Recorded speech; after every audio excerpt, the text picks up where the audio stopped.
नमस्ते दोस्तों। मेरा नाम अनिल सक्सेना है। दोस्तों, क्या आप जानते हैं कि भारत की लगभग आधी आबादी अनफिट है।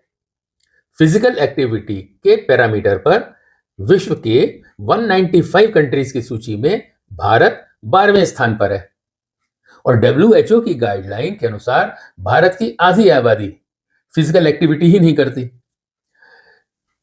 आधी आबादी यानी कि वो फिजिकली अनफिट है।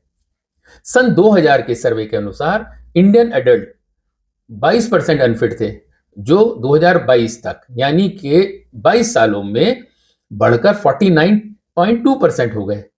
यानी कि इतनी तेजी से 22 साल में अनफिट लोगों की जनसंख्या बढ़ी है। और इसी तरह अगर स्वास्थ्य पर ध्यान नहीं दिया गया तो 2030 तक यानी कि अगले 6 सालों में अनफिट लोगों की संख्या बढ़कर 60% से भी ज्यादा हो जाएगी, जो कि बहुत बड़ी चिंता का विषय है, क्योंकि फिजिकली अनफिट होना बहुत सी बीमारियों को जन्म देता है। यह समस्या भारत के संदर्भ में और भी गंभीर हो जाती है, क्योंकि पूरे विश्व में 30% लोग फिजिकली अनफिट हैं, जबकि भारत में यह संख्या 50% के करीब है। इसी कारण भारत में कई बीमारियां जैसे मोटापा, टाइप 2 डायबिटीज, हार्ट डिसीज व मानसिक रोग तेजी से बढ़ रहा है। आज की चर्चा में मोटापा यानी कि वेट गेन को साइकोलॉजिकल पर्सपेक्टिव में समझने का प्रयास करेंगे और उसके दूर करने के कारण भी ढूंढेंगे। इससे पहले कि चर्चा की शुरुआत करें, मेरा निवेदन है कि आप मेरे वीडियो को लाइक और अगर चैनल सब्सक्राइब नहीं किया है तो उसे भी कर दीजिए। Thank you in advance. Okay दोस्तों, वेट लॉस प्रोफेशनल्स के अनुसार कम खाने मात्र से या एक्सरसाइज करने से ही वेट लॉस नहीं होता, बल्कि उसके साथ साथ अपने माइंड पर भी काम करना उतना ही जरूरी है। अपने वेट लॉस प्रोग्राम में माइंडफुलनेस को यूज करने पर ही बायोलॉजी व साइकोलॉजी का तालमेल बैठता है, जो काफी क्विक रिजल्ट दे सकता है। ज्यादातर लोग जब स्ट्रेसफुल फील करते हैं यानी मूड ऑफ होता है, फीलिंग लो मेंटली फील करते हैं, तब हाई कैलोरी फूड की तरफ भागते हैं। हाई कैलोरी फूड खाने के तुरंत बाद मेंटली सेटिस्फाइड फील करते हैं, मगर यह खुशी 1 या 2 घंटे में खत्म हो जाती है और फिर कुछ ना कुछ खाने की इच्छा जागृत हो जाती है। इसी कारण यह साइकिल रिपीट होता रहता है और मोटापे का कारण भी बन जाता है। यहां गलती यह होती है कि बजाय अपने इमोशनल फीलिंग को एड्रेस करने के बजाय रेगुलर इंटरवल पर फूड कंज्यूम करते रहते हैं, बिना जाने कि वो हमारे लिए कितना नुकसानदायक है। इसी को इमोशनल हंगर भी कहा जाता है।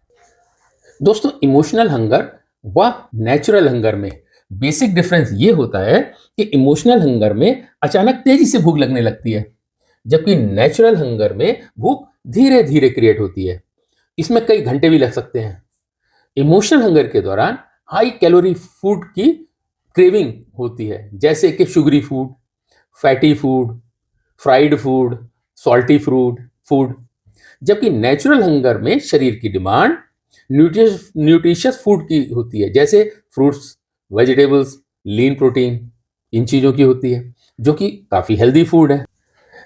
जब हम अपने सामने डिलीशियस फूड को रखा हुआ देखते हैं तो सलाइवा ग्लैंड एक्टिव हो जाते हैं, भूख लगनी शुरू हो जाती है। सच्चाई तो यह है कि food is extremely habit forming.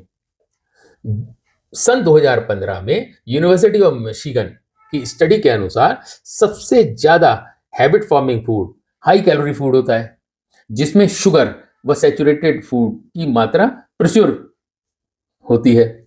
और इसी फूड को खाने पर हमारे शरीर से डोपामीन हार्मोन तुरंत रिलीज होता है। अब ये डोपामीन हार्मोन क्या होता है? ये एक शॉर्ट टर्म प्लेजर हार्मोन होता है, जो कुछ समय के लिए हमें प्लेजर महसूस कराता है, मगर ये प्लेजर शॉर्ट टर्म ड्यूरेशन होने के कारण शरीर में डोपामीन की मात्रा बड़ी जल्दी ही धीरे धीरे कम होने लगती है और बॉडी फिर से हाई प्रोटीन फूड की डिमांड करने लगती है। और ये साइकिल लगातार चलता रहता है और हमें पता ही नहीं चलता कि फूड हमारी हैबिट में शामिल हो गया है। दोस्तों, स्ट्रेस एक फैक्ट ऑफ लाइफ है। हम सभी को इससे गुजरना पड़ता है कभी ना कभी।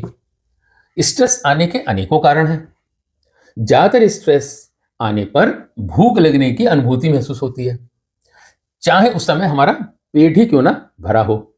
स्ट्रेस के कारण शरीर से कॉर्टिसोल हार्मोन रिलीज होना शुरू हो जाते हैं, जो नींद को डिस्टर्ब करते हैं, जो डाइजेस्टिव सिस्टम को अफेक्ट करते हैं, जो इम्यून सिस्टम को डिस्टर्ब करते हैं तथा एंजाइटी व डिप्रेशन का कारण भी बन जाते हैं। स्ट्रेस के कारण इमोशनल हंगर पैदा हो जाती है, जिसकी वजह से हमारी वेट गेन होने लगता है। ये सब कॉर्टिसोल हार्मोन के रिलीज के कारण होता है, जिसे स्ट्रेस हार्मोन भी कहा जाता है। स्ट्रेस आने पर फूड इंटेक बढ़ने की वजह से हमारा ब्रेन सेरोटोनिन हार्मोन रिलीज करता है, जो एक वेरी हैप्पी केमिकल है।